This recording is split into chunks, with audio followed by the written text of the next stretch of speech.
Arganissima, New York. Your exotic skin, hair, and beauty source, and your one-stop shop for all your natural and organic skin and hair care, featuring authentic organic Moroccan oil and prickly pear seed oil and much more. Bringing you only the best, straight from the source and proudly produced in the USA. So what are you waiting for? Shop today at www.arganissima.com. Arganissima, New York. Your beauty is our duty. Arganissima, New York.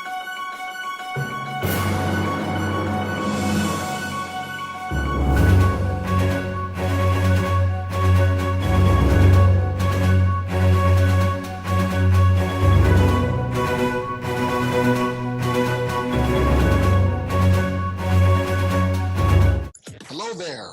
This is Hurricane H. All right. Welcome back to the iHealth channel and iHealth Radio, the Fit and Fab channel. Another show, another day, another guest, and a little variety, in the show always is exciting. And today I kind of switched it back a little bit to the Fit and Fab concept with the spin. And I have a doctor with me in physical therapy, a very well rounded person that has a lot of background and, worldwide, and been helping a lot of folks, really get balanced out, if you want to call it that way. And, I'll leave the technical terminology to her.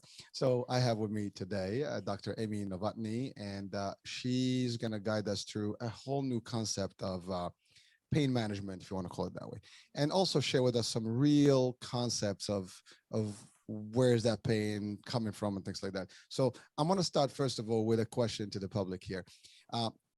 You feel pain, you cannot figure out why. Have you ever had that?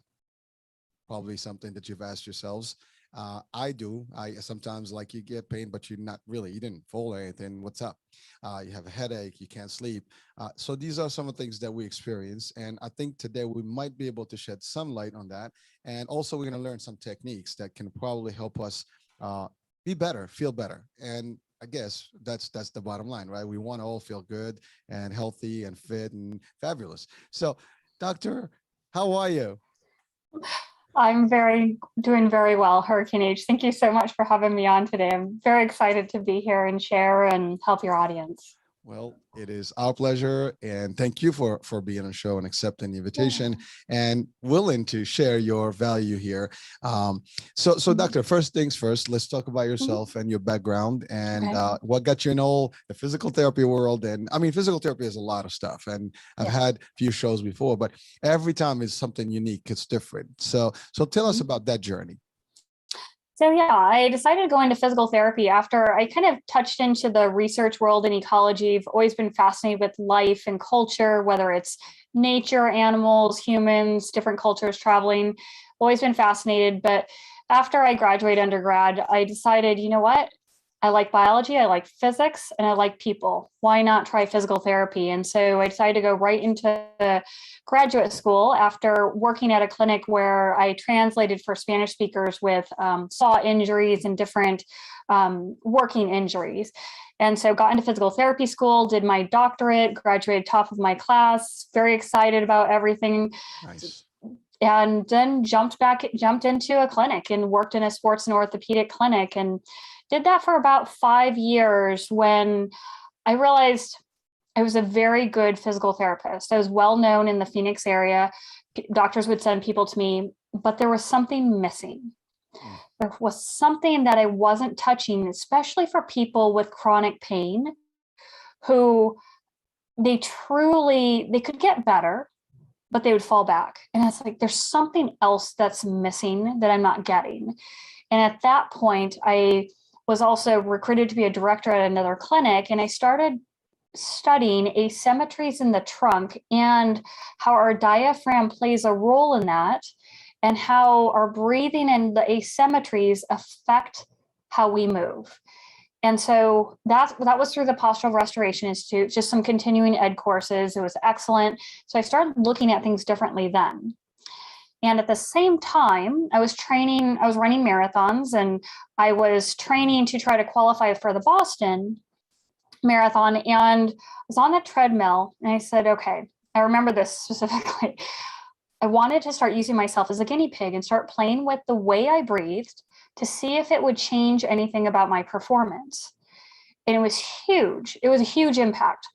One, I realized when I changed my breathing a specific way, I could calm my nervous system down, and muscles that were tight or sore, it just all went away. I mean, literally within a couple minutes.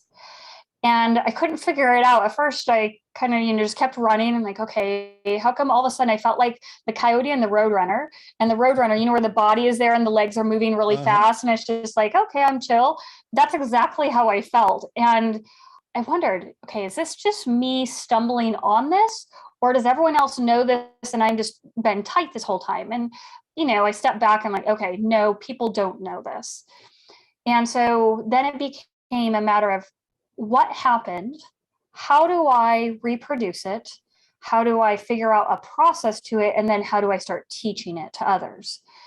And that's really how I developed this process I called the PABR method, pain, awareness, breathing, relief. And so it helped me get out of all those runner issues. The next marathon, I flew through the Boston qualifying marks. I ran Boston 4 times. I started running marathons pain-free, 50 milers in the mountains pain-free. And anytime I got into pain, I could pull myself out within a couple minutes. And so, of course, I'm excited. I have to start, working on other people, experimenting. And, some doctors were okay with it. Some doctors didn't want me doing it. Some patients liked it. Some didn't. And so it was a matter of, okay, I have to find enough people I can try this on so I can develop this process, work on this process. And it's always molding and changing and shifting, but it started to have more and more success. People started flying in from around the country to see me, and it just grew into looking only at pain to helping people with stress, anxiety, sleep issues, people who are scheduled for major orthopedic surgeries, whether it's a joint replacement or a like a neck surgery, back surgery, rotator cuff, acute rotator cuff tear. They would come in, they would leave pain-free, have their motion back, wouldn't have to have surgeries. So it's really branched out, sleep issues, blood pressure issues, all these things. And the one common denominator that is so critical to every single one of us is that autonomic nervous system, that fight or flight nervous system versus the relaxation system. That's what the common denominator is on all of those things that it boils down to. And so that's my greatest focus now, is how to get people to shift out of their fight or flight mode into relaxation, parasympathetic relaxation, so we can free up their body. So they have this free flowing body, less stress, less pain, less anxiety, less sleep issues, all of that. Sorry, that was a long-winded answer. No, listen, I mean, I think that was a very, very concise and comprehensive at the same time, piece of information. And I think now we're going to break that down. But I mean, first of all, great work there. I mean, great job. I mean, first of all, you obviously, there's nothing better than testing something yourself, right? And so it's played, it's put out there, it's been tested out in the real world, and it worked, and you are standing there with the results. So therefore it's always a good start. Now in any business, when you're training or teaching, it's always good to relate to your own story and how you were able to do the same thing, so people can see in the value, right? Absolutely. But so I wanted to just kind of break it down a little bit. So we'll talk about each part of the concept here. So first things first, chronic pain, right? Okay. Let's talk about that. I mean, chronic pain, I guess to all of us, is something that it's just pain that's there, right? Right. It just doesn't go away. It can be, you have a joint, you got a muscle, something is just not feeling right, and it's not going anywhere. And you can pop up pills, that always helps. But again, a lot of people don't want to. I'm one of them. I mean, I don't like to pop up pills just for the sake of it. I'm in pain. I'm just going to be in pain for a minute. I mean, I literally, as a joke, it's not a joke, it happened to me. I fell Saturday, I was skateboarding and I was in pain all day. But you know what? I couldn't get any pills because I was like, literally like, no, I had to actually eventually take two Tylenols, but people, sometimes are not really medicine, driven and things like that. They want to just, let the body do the work. Not always a good idea, right? I mean, pain takes over, right? But so let's talk about chronic pain. I mean, there are factors that contribute to it. In your experience, what are some of the key factors? And I think you mentioned a few in discussion, but let's break those down. And because a lot of people would not relate some of them to physical pain. So what do you say to that? Yeah, so I'm glad we're going through this, and let me kind of go slowly through it. So what I see in chronic pain, and I see this very, very common, okay? When I think of the word pain, it's a signal from the body to the brain that your body is out of position, okay? Something has caused the body to get into a position where tissues are butting up together that send the signal to your brain, ouch. Now, we're talking about more of the orthopedic pain here. We're not talking about organs where it's like cancer or a tumor or something organ issue. We're talking more about musculoskeletal, joints, muscles, nerves, those types of things. And so when we look at that, if we kind of come from that approach and we say, okay, if the body is out of position, how do we fix it? Now, at one point in time, our body was not in that position and we didn't have the pain, but something happened that caused our body to change position. Now, the thing that holds our body in position is the muscles controlling the bones. Now, what controls the muscles? That's your nervous system. So we have our voluntary nervous system that says, okay, I'm going to pick up a box, I'm going to lift it up, and I know my biceps contracted in my upper arm. And I can also put it down. But there's also an autonomic part of that controls our muscles. And that's one of the biggest components of this chronic pain, because there are muscles contracting to hold us in a position that, one, we're not aware of, two, we can't sense, and three, we can't change because we don't know how to get out of it, because we don't even know what to even address, first of all.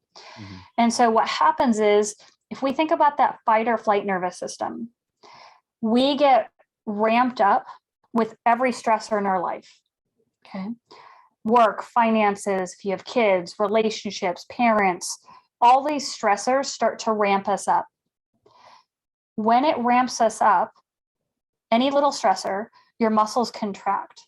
Sometimes you can feel like you're guarded or you're buzzed or you're on, or even you're tight.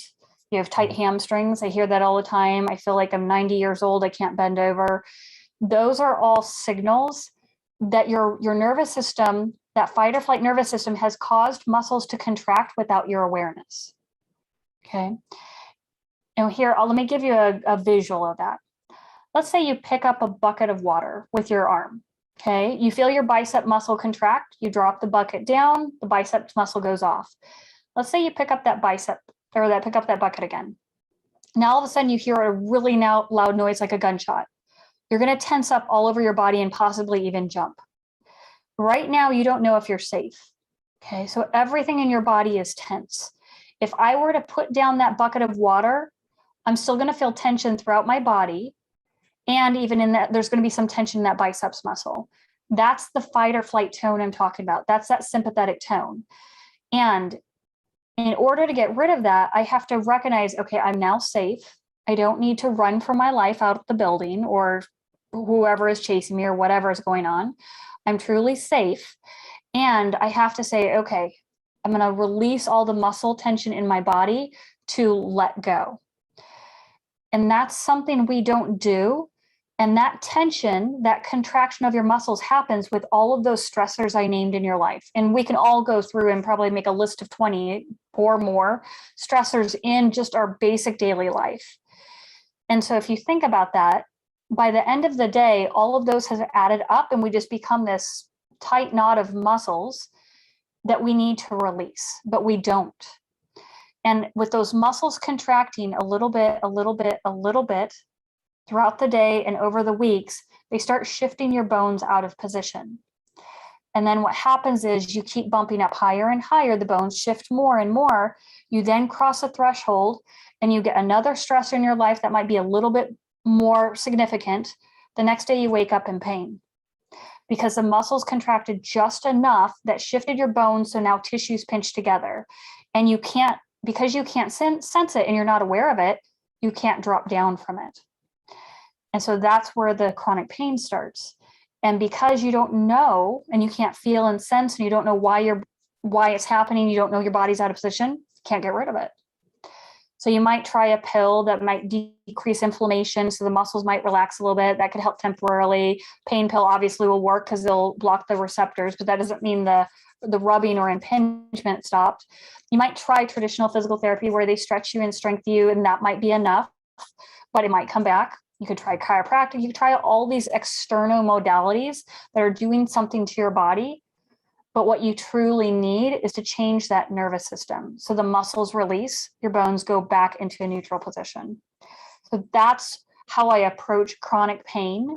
It's a long answer, but it's critical that people understand so much of it comes from that fight or flight nervous system. Well, thank you, Doc. First of all, it's not a long answer. I think it's the perfect answer, because I was looking forward to that, because you're reading the stuff about the practice and just understanding we all have a different definition of pain.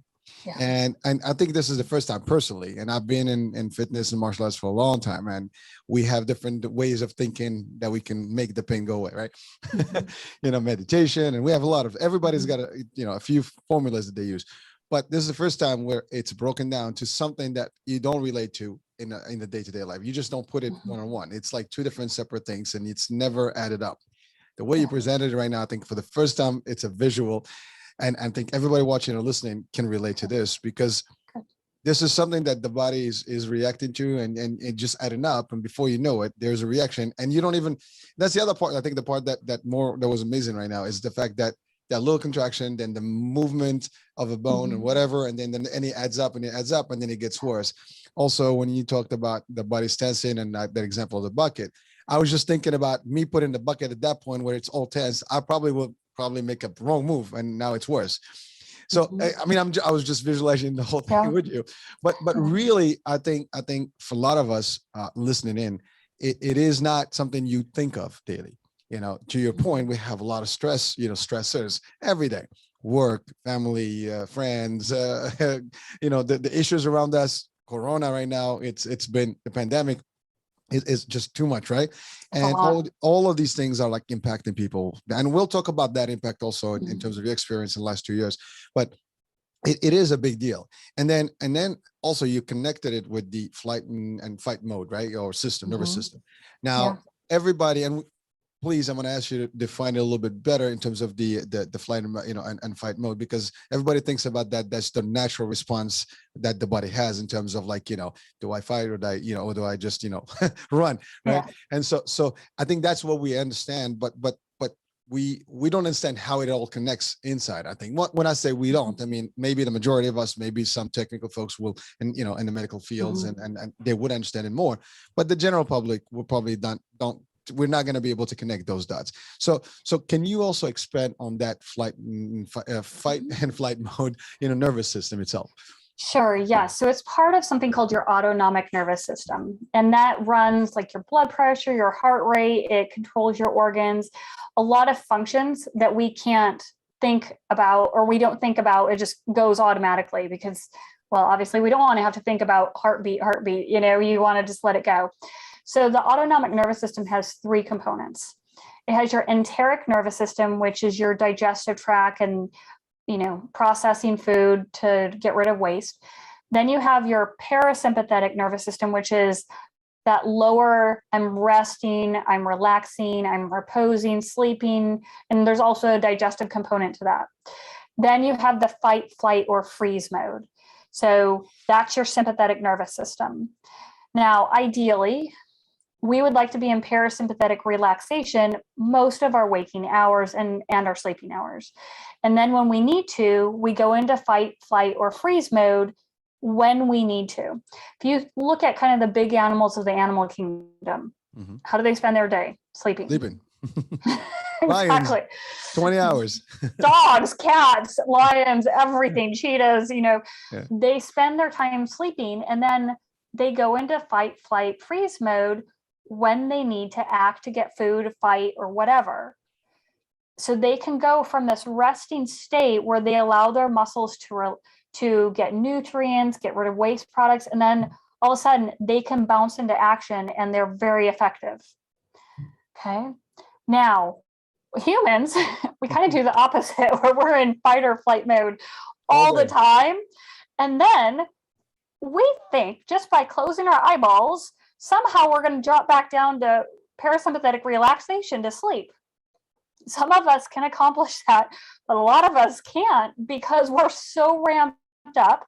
Our muscles are being told to be tense. We're told to be on. We're told to be sitting at the edge of our chair with our chest out, suck up that gut and sit on the edge of the chair or exercise all the time. Well, you've conditioned now your nervous system to be in fight or flight mode and to be on all the time. That is hard for us to say, okay, wait, what did it feel like to relax? What did it feel like to let go, for my nervous system to go into parasympathetic mode and to truly just let go so I can have a wonderful, restful sleep? It's hard for us because we've trained ourselves to be on based on all of our stressors in our life, based on how we hold our body position, because our body position affects if we're in fight or flight mode or relaxation. And we're taught that Superman posture, suck it up, pull your shoulders back, chest out. Guess what? That puts you in fight or flight mode. So we have not only our external factors, but now we have our body position that we have set there, which then affects the way we breathe. And then our breathing can also send us into fight or flight mode if we're breathing short, shallow with our chest up and our rib cage up in our ears. So we have a lot of factors that put us in that fight or flight mode. But the beauty of it is we can change all of it. We can get rid of or move or change those factors so we can pull ourselves back down, because we want our body in as much parasympathetic relaxation as possible. Because that's when we have, I don't know if you've talked to people about this before, heart rate variability. That's a measure of how responsive or flexible your heart is. That goes higher when you're in parasympathetic relaxation. So it allows you to prepare for the next event, whether you're fighting, fleeing, or just presenting. The other thing is, whenever someone tells me that I'm not flexible, I know they're in sympathetic fight or flight mode. They're in that mode and they can't let go. So we want to shift. They're tense. And they don't know how to let go, because that sympathetic nervous system I'm talking about lies along the spine. So the more that you do chest out, pull your shoulders back, the more you're telling your back muscles along the spine to contract. Guess what they're crushing on? That fight or flight nervous system that tightens everything up in your body. Ooh, I just felt that pain. Well, so it's funny you mentioned this about the being tense, and I've seen that before, where in the martial arts world, and you want to do like a split, right? Mm-hmm. One of the ways we used to do them, we just literally just split. You don't think, you don't even, almost you don't have, like you surprise yourself, and mm-hmm. But the minute you get tense and you can't do the same, it doesn't work the same. It's the same thing when somebody can split literally, or slip and split. They can probably do it, not even feel pain. But the minute they stop, and it's over. Now they're tense and they hurt themselves. I think, and I've seen that happen in real life. Like when someone relaxes, they just go. Someone tenses, they're just like that. They can't go nowhere. I mean, you can't get them to move to make anything, right? So it is very intriguing, I have to say, because it's like, it's just being put in perspective right now in a way that is, visual. And, mm-hmm. and a lot of us don't see that. You said yourself, like, we are all day, in action. And so everything mm-hmm. is moving. And to your point, everybody's walking, like, especially like your posture is important in everywhere you go, and you have mm-hmm. to like show that little format. And mm-hmm. so these are things that we might not even think that they have an impact on our pain mm-hmm. because you're not even putting one and one together. You're not adding this up to become a problem for you. Yeah. And so to you, that's just like the way to do it correctly, right? And then here you're breaking it down from a scientific, aspect, mm-hmm. from a real, it's the anatomy of the body, it's the system, mm-hmm. it's all that stuff that we might not, see day in, day out, because we don't think about our nervous system and our bone structure and muscle and where they touch and what happens when, right? So and then also to your point, like reaction, right? A lot of this is reaction. Things are happening, we are working, we come to sleep and you just finished up a 2-hour workout, you probably, are still like your metabolism is high, everything's, the adrenaline's kicking, you're Yep. very tense. You're not going to sleep. No. And then in the morning, you don't get enough sleep. And then kind of like it's just a snowball effect, right? Yeah. It's again, I'm trying to interpret, what I've heard right now. And maybe you can, tell me and guide me if I was correct in my analysis here. But that's what I'm getting. And I think for people, obviously everybody can make their own interpretation here. But, the guidance here is that it is amazing to know that these are things we do daily. And not only they're destroying us slowly, but we are doing it with pleasure. And that's, Yes. I think that's the set part, because we all do this stuff. I'm guilty as charged with this, and, you think you got it, but we never do. And well, I can't say never, because there's some people that may be ahead of us in this, but in the most part, we might not all be aware. And I think that's where your whole acronym and your whole concept, has awareness built into it, right? So now let's talk about that. You get people from all over. And I, first of all, before I go there, I know you said earlier, some doctors wanted, some people believe, some people didn't believe. And I want to just take a small minute here to talk about that. You challenged a lot of things here. Oh gosh, yes. you challenge, and I'm just hearing you, and I want to ask this question, and we'll go back to the concept. But so someone like, so you have a lot of world of orthopedic doctors, surgeons, and stuff. You just took that whole concept out because you can heal it without protocols, without surgery. You can get someone fixed. Ideally, no one wants to go under the knife, or under anesthesia.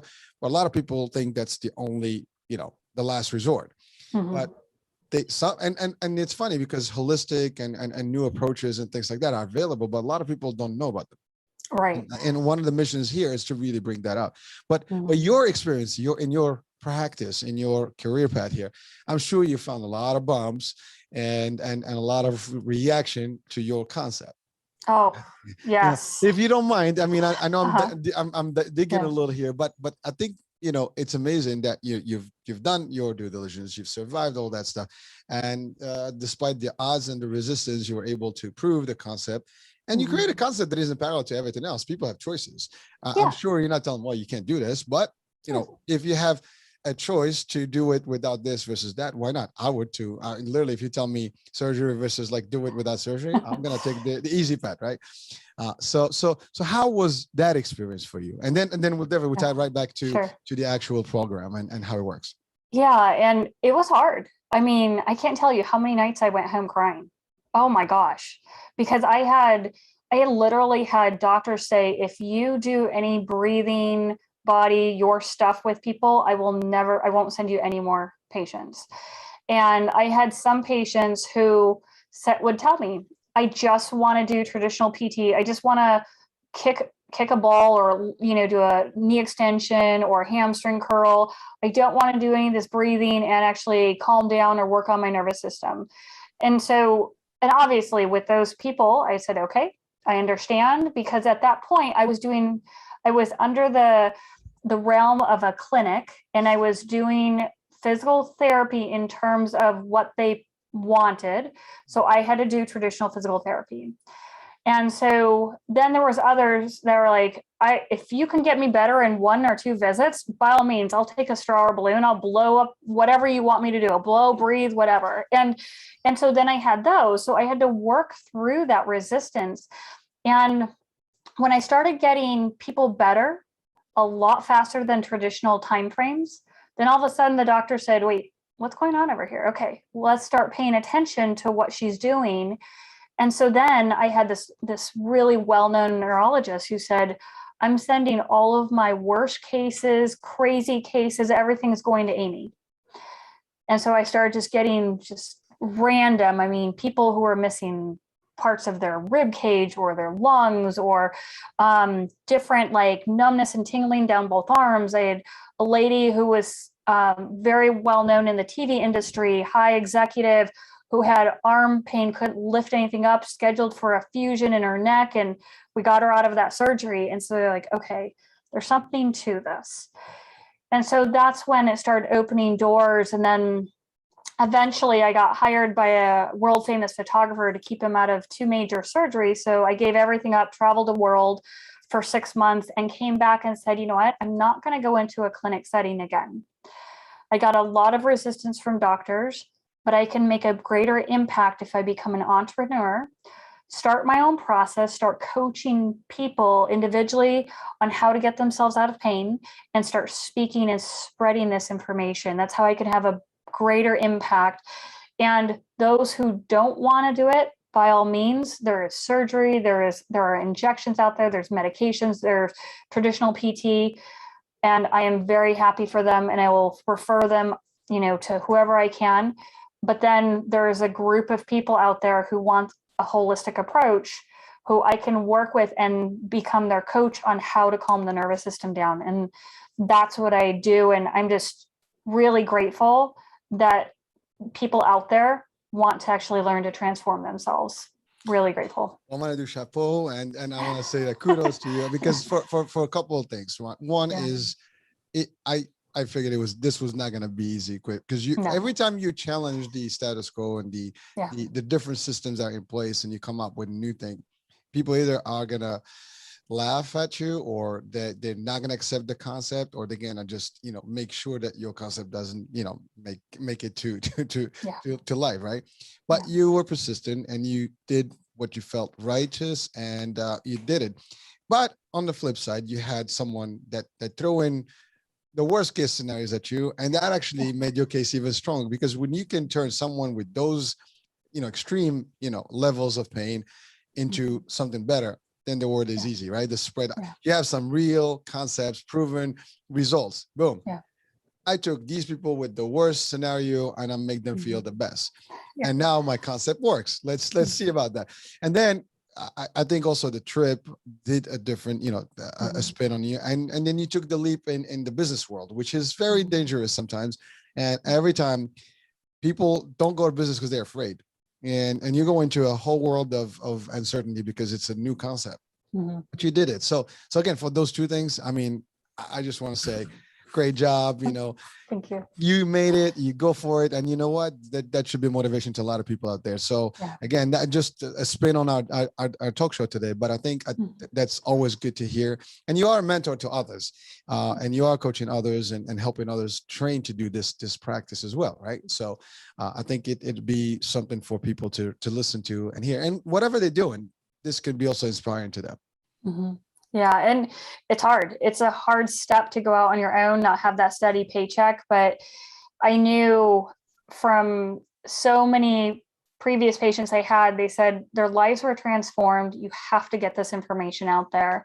And so now this also gives me the opportunity to work with clients one-on-one to help them get out of major surgery, stress, anxiety. Like, I can help them one-on-one and give them a program that they are learning to control their body again. And so it's amazing. You see them transform. And luckily with Zoom, I work with clients all over the world, and I can give them a recording of what we do so they can practice it over and over again. They'll have that forever. So if they ever fall off the wagon, they know, go back to step one. This is what my body typically does. So I need to go to step one. I'm going to practice this over and over again. And I'm going to go step 2 and 3. And it's beautiful because they own it. It's not me doing it to them.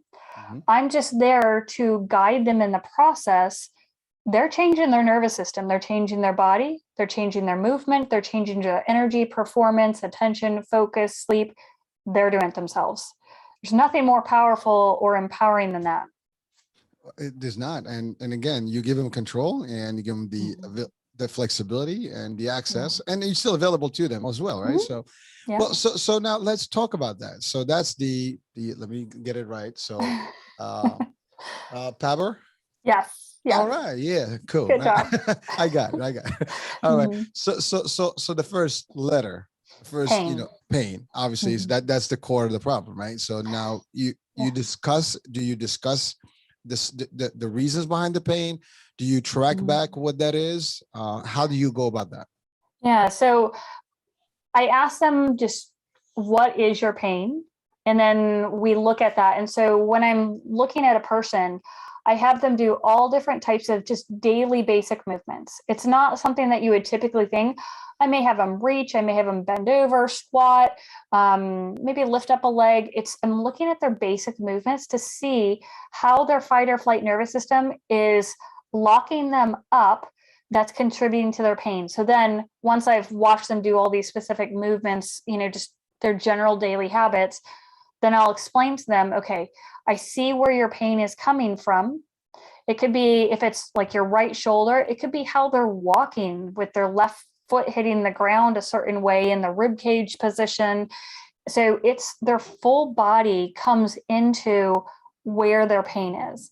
And so when I use the word pain too, their pain may not be physical. It may be all stress or emotional or sleep issues. It's whatever their pain in their life is that's causing them some kind of distress.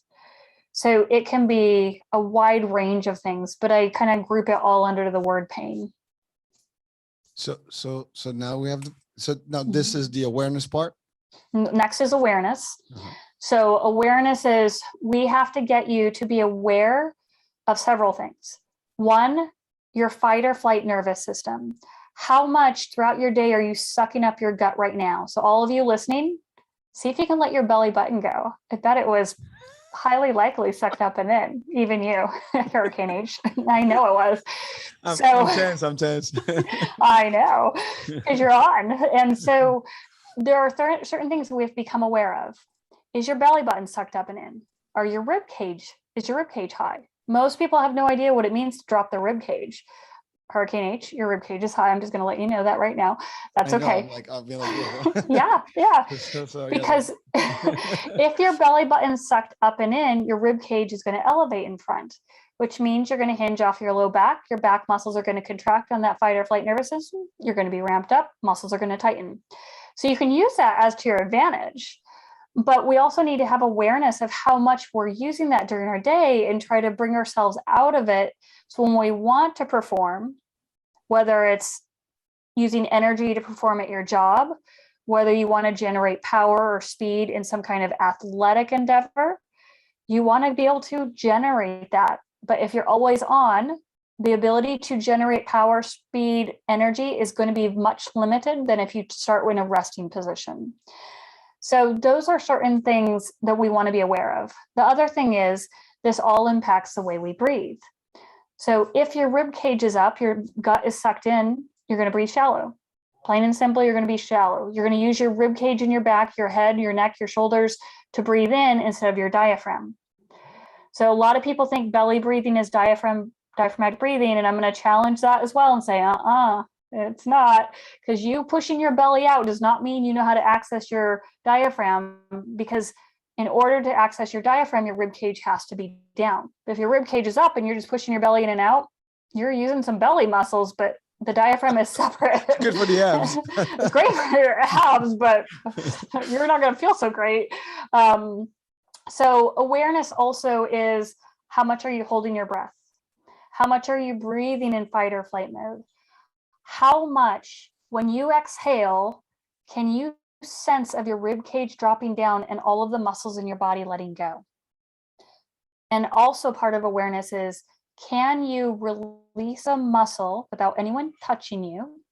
Can you release it and feel it release, then use another muscle to activate to hold you in neutral? So that first muscle doesn't overwork again. So it's a lot of awareness on your body and what's happening in your body. So that's awareness. So the pain awareness.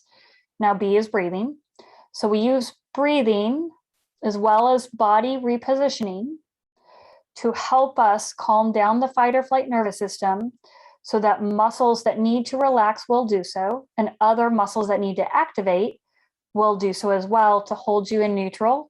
So you're both flexible, you're strong, you're stable, you have energy when you need it, you're out of pain because your joints have moved back into position that they should be in, so that you can sleep when you need to and perform when you need to.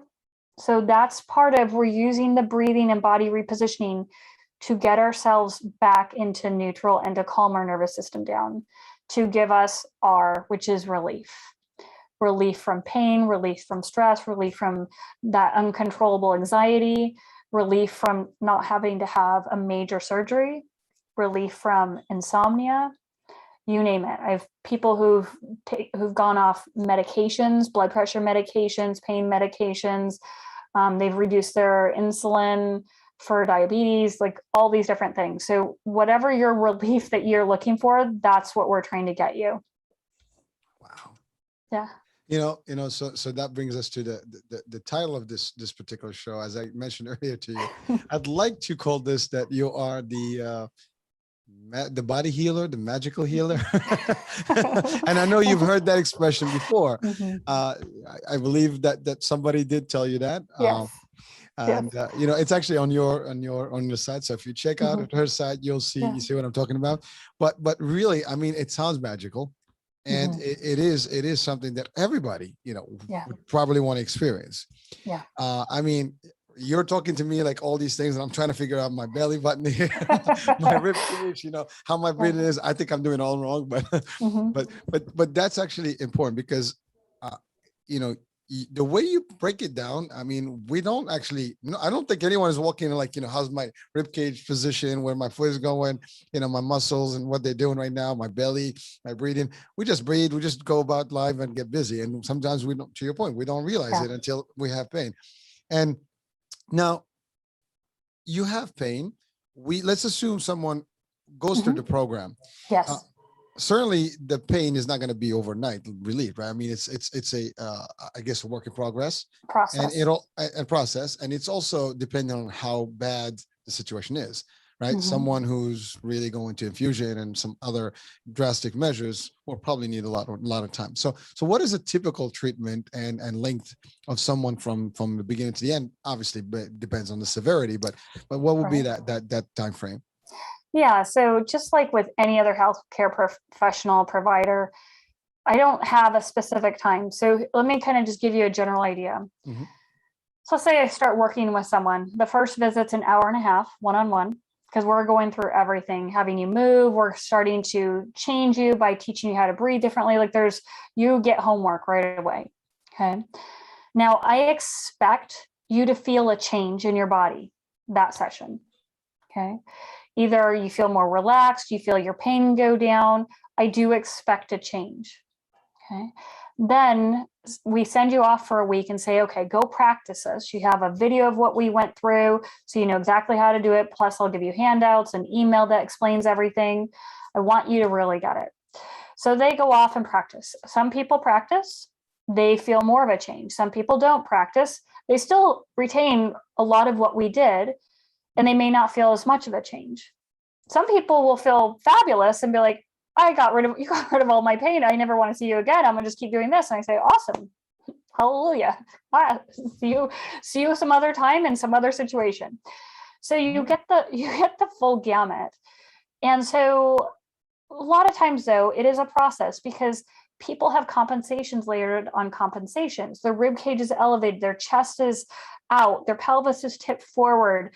When you tell them to drop their shoulders, they pull their shoulders back, which really activates the back muscles. So they, instead of the rib cage dropping down, so the shoulders pull down. So there's a lot of things that we've been taught growing up, especially if you're in the fitness world. And I've worked with professional athletes, NFL players who are taught a certain thing.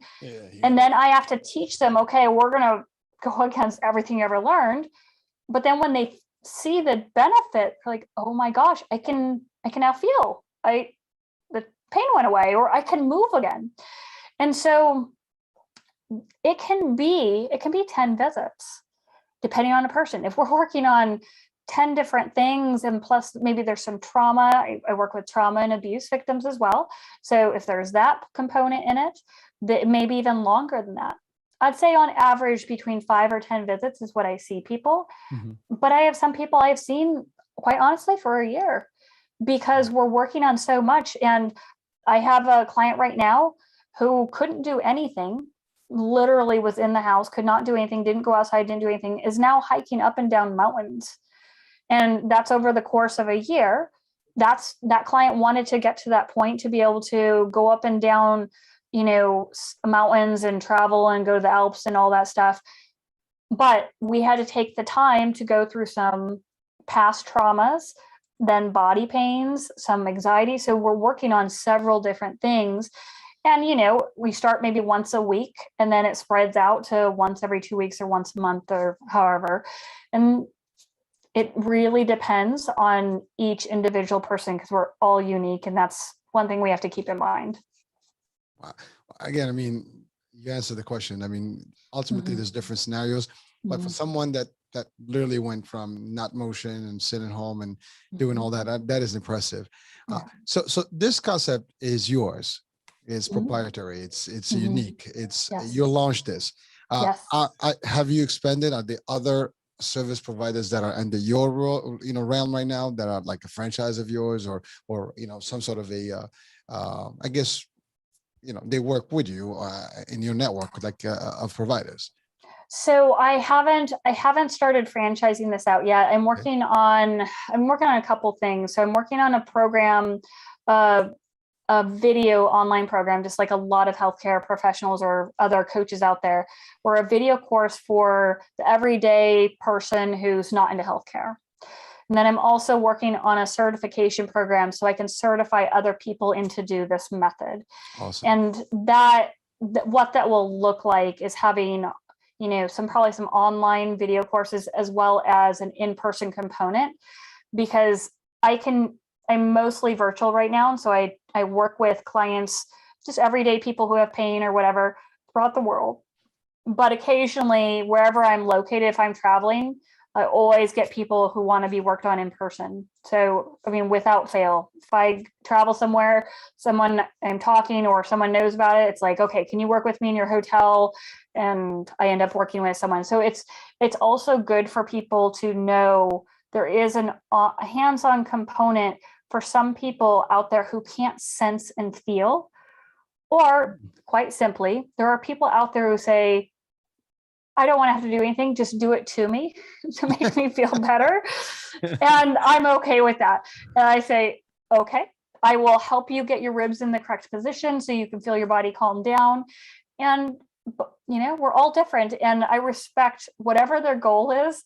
That's what I want to help them with. And so there is that aspect too. So with a certification program, there will be a hands-on portion that will go through as well, so people know what to feel. That would be for like a healthcare professional who wants to do that. So, listen, good luck with that. I mean, I think that's a great, and I think there should be, an extension of you, because there's a need. Definitely there's a need. And I know based on just the description, I've been trying to figure out all the rib business right now while you're talking. Like, how can I? and it is hard. I mean, like, really, you got to understand what you're really doing, and I think that's the big challenge. And you already discovered that. You already found the format, the way to do it correctly, and it works because you know exactly what to do. Just like acupuncture, right? You know exactly where to put those needles to get the results. So you got to that level of expertise, and you do it. Now it's a matter of teaching it and sharing it with the world. Now, so you mentioned something about people with different levels and virtual. That brings us to the discussion of before and post pandemic. So I'm assuming before the pandemic, it was all hands-on and you were direct and people came in and visited and came to your practice. And with the pandemic, it opened up this whole thing with Zoom and remote and virtual stuff. But in the same token, have you seen an uptick in I guess cases and people really, with the stress and the impact of the pandemic? Did you see anything change in your practice? I mean, in terms of volume, obviously, the fact that it opened up this whole communication piece certainly gave you more, worldwide audience. But at the same time, you could have done that before, but people before the pandemic didn't think about it that way. I mean, maybe some people did, but in general, we were still kind of like, brick and mortars, that kind of thing, right? Everybody comes to you. Now everybody's telehealth and remote and virtual. So and the results are almost equal, but obviously the hands-on piece is going to be more difficult. But in your experience, what was that? Yeah, so I actually did do some virtual beforehand, and I did have clients all over the US and some in Canada.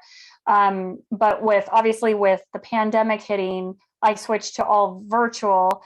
And, the thing is, we don't often have confidence in ourselves to change and transform our body. And so that was a little bit of a hurdle. So the people I saw in person, they didn't believe they could do it.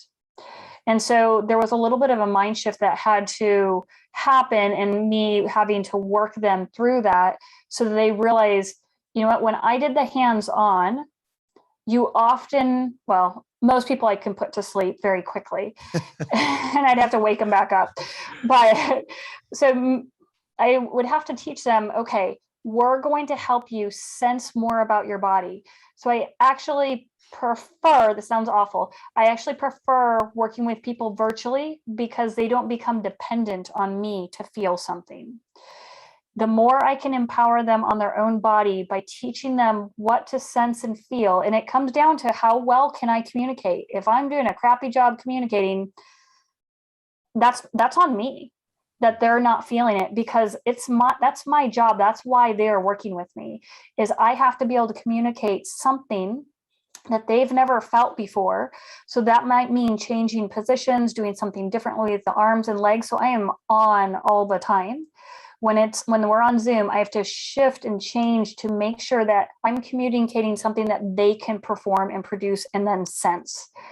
So it's hard. It's actually a lot harder for me to do a Zoom call than it is in person, because of the creative nature. My brain is constantly working back and forth to say, okay, I can see you change. I know when you change. I know when something releases. I still ask them, it's like, did you feel that? And they're like, how'd you know? I can see it. It's very subtle, but you can see it. So being able to provide the Zoom and doing the Zoom, and then the beauty of Zoom, I can record it and give it to them. Mm-hmm. In person, I couldn't. So that shift to virtual, it was a really good prod for me to be able to take this even at a greater level. And people actually like it. They don't have to drive somewhere. They can do this at home in the safety of their home. They're not worrying about, contracting COVID or not. Mm-hmm. So it was actually a very beneficial thing in the long run. Scary at first, but in the long run, it was beneficial. And I do encourage people to take advantage of telehealth and virtual sessions with their physicians, because sometimes it's going to give you something that you can't get in person, or it helps you control yourself differently. Well, you're right. I mean, if you like, again, we use this analogy at work. I mean, I'll teach you to fish and I'll give you the fish, right?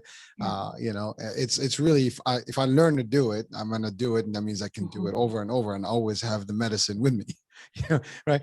But if I don't, I'll have to rely on you all the time, which means and you might not be available when I need it the most. And so, exactly. so that's really, it's like, being ready to do a field dressing if you're in the woods, right? And be able to, you twist an ankle, whatever, you get a scratch, you get a bite, you know what to do. Same concept here, but this is an ongoing treatment that you can learn yourself. Now, people will be certified in this, and certainly, you'll have a lot more, folks out there that would be utilizing the services and the concept. Now, you mentioned Canada. Right? So now, I have to ask this question because of the healthcare system. Now, I'm assuming this is all in the private world, and so therefore this is not part of the healthcare system. Therefore, it's not covered. People have to pay for this. Absolutely.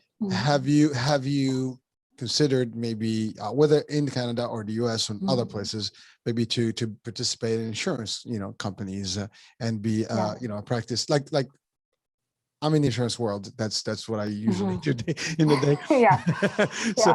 So we do have PT, we have acupuncture, things like that is covered. And so we put that in our benefit package and people can get it. But have you considered that? Is that something that you would consider in the future? It's a great question. And I'm going to say right now, I'm not planning on it. I'm not going to promise for the future because I don't know what that entails. But the reason I don't do it is because I'm spending 60 to 90 minutes with people, sometimes 2 hours. Right. If I were to get an insurance reimbursement of $50, I wouldn't be able to put a roof over my head. I can't function on that. I would love to be so wealthy that I didn't have to charge anything at all. But in order to compensate for my time, it is cash pay. And then I don't have to see 5 people an hour. I can see one person an hour. That's a good hour. People do. Yeah. There's a Yeah. lot more people in the healthcare system that 10 minutes is like, 10, 15 minutes. Yeah. Exactly. And I can't teach this to people in 10 or 15 minutes. All of my clients that I work with, they are so excited to have this full time.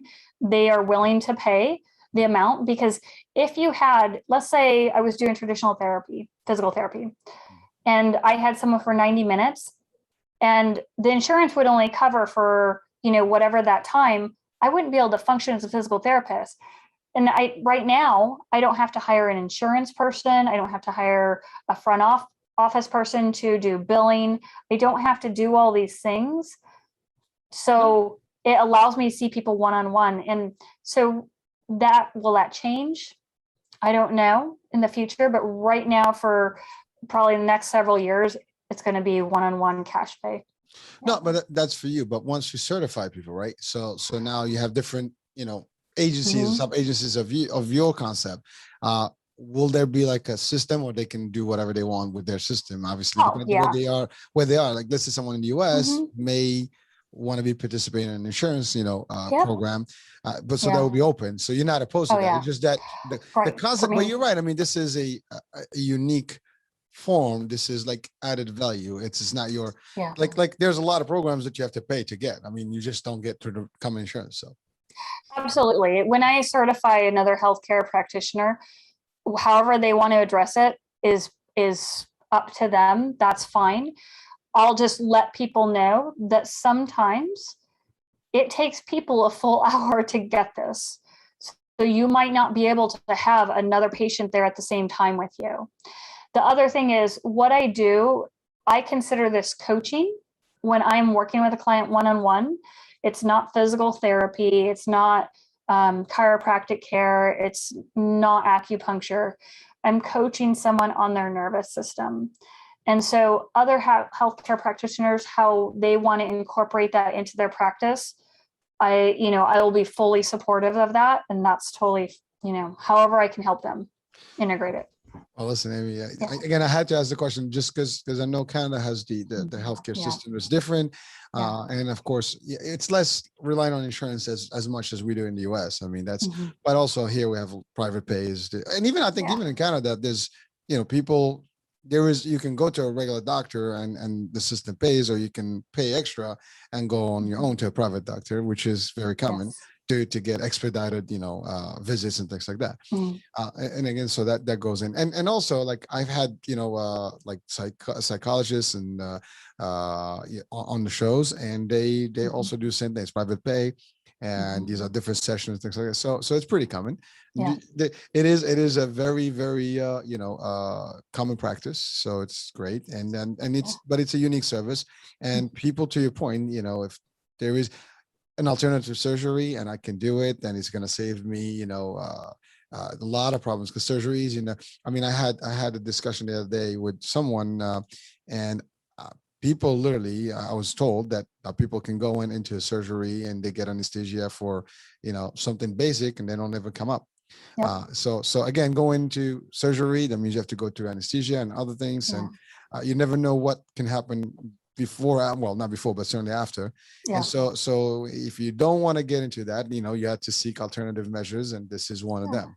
Absolutely. So yeah, well, listen, I mean, I hope that we can bring this message to the people in Canada, beyond Canada, all over the world, because I mean, we're worldwide, and hopefully people can see, hear, and even practitioners out there. There is an opportunity to get specialty here and certification.